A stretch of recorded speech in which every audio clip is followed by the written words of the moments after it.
After we read this poem, we can get a sense of what the title means. Last post refers to the last position the men held before their lives were taken by war. As soon as Duffy starts her poem, she alludes to Wilfred Owen's poem Dulce et Decorum Est as means of what it takes to tell a story forward. And thus is this part. The diction of the two lines sets a dark, depressing tone for the poem, like helpless sight, guttering, choking, drowning. As Duffy begins her original work right here, the first line contrasts with the allusion that begins the poem. The line talks about telling the poetry backwards, right here, when she ironically includes Owen's words about telling what it takes to tell a story forward. So by contrasting these two ideas, she gives the poem an ironic tone to it. So the first stanza emphasizes what happens in war, and the diction she uses infers the darkness of it. So, like we see, shrapnel, scythe, you to the stinking mud. And if you look at SSS, the sound's important, as well as bled, bad blood. It's also important just to, like I said, recognize the alliteration, bled, bad blood. And up here when it says, run upwards from the slime into the wounds, that just kind of adds to the whole gruesome effect of what war is. And so she goes on to say, like, another rewind is another form of backwards. Back to the trenches, kiss the photographs from home, just what the soldiers did during the time, just in reverse. So they're in war now, and then they go back to the trenches.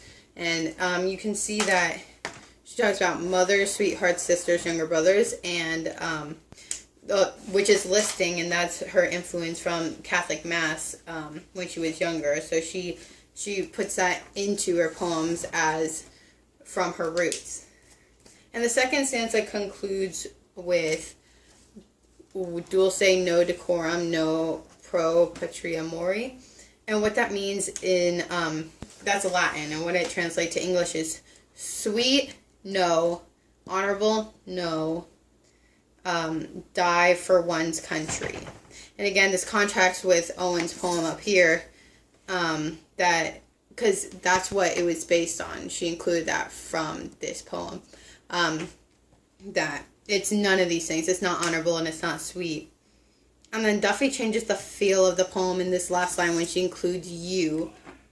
You walk away. It makes it more personal when you add that pronoun.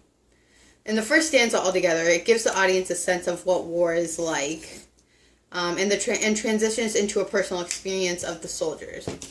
So in the third stanza, you can see that you walk away, drop your gun, like all your mates do.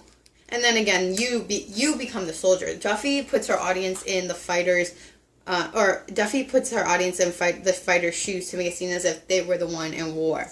And then, again, she plants that listing in here, Harry, Tommy, Wilfred, Edward, Bert, that listing that she was influenced by her Catholic Mass.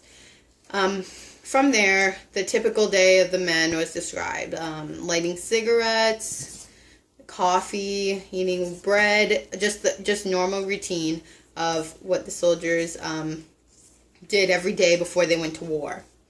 Now, Duffy shifts back into a reflective tone right here. It's pretty abrupt shift. The lines allow the audience to ponder the lives of the dead soldiers who lived or whatever. All of those thousands dead are shaking dried mud from their hair. So you think about all the people who died, what they did before they went off to war. By doing this with all of this, it says freshly alive. It's pretty ironic saying that all the thousands dead were freshly alive before they went to war. But all these things humanize humanize the soldiers, like lads play Tipperary. Like, it's just all those examples that she gives. It's very important to, it just humanizes and gives the audience more sympathy towards the men in which died. The last line from here, history, healthy horses fit for heroes.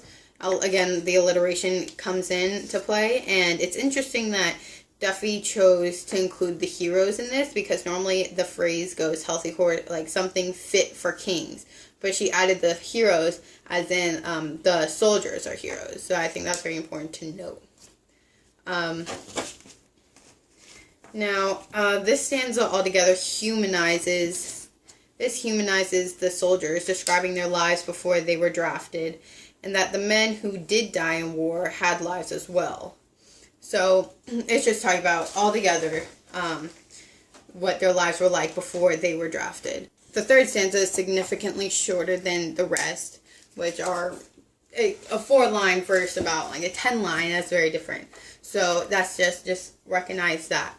In the second line, it says, "Your several million lives still possible."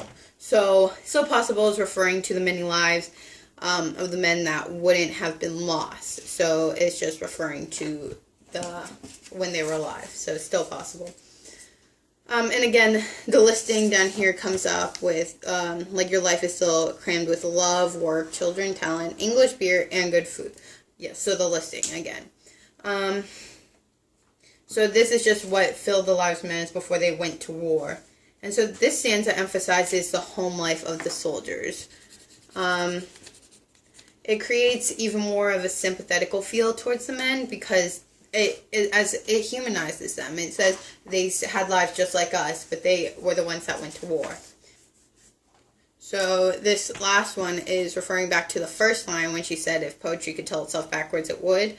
And so the repetition of this just shows the importance of what she means by it.